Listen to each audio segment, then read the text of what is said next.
भेट घेतली होती, काय विषय होता ते सांगा. असं आहे, जेजुरीचे माजी ते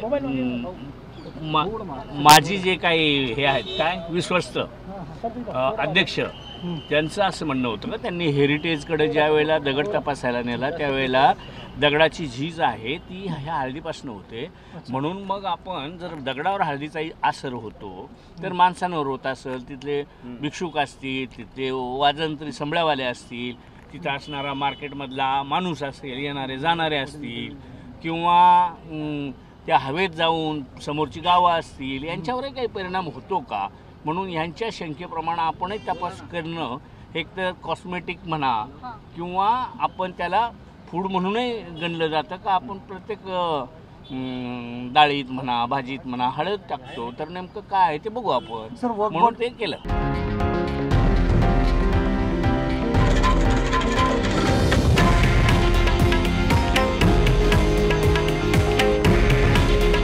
हे आहे देशातील नंबर 1 न्यूज नेटवर्क आणि आपण पाहत आहात TV9 मराठी. काळजी तुमची, हित महाराष्ट्राचं.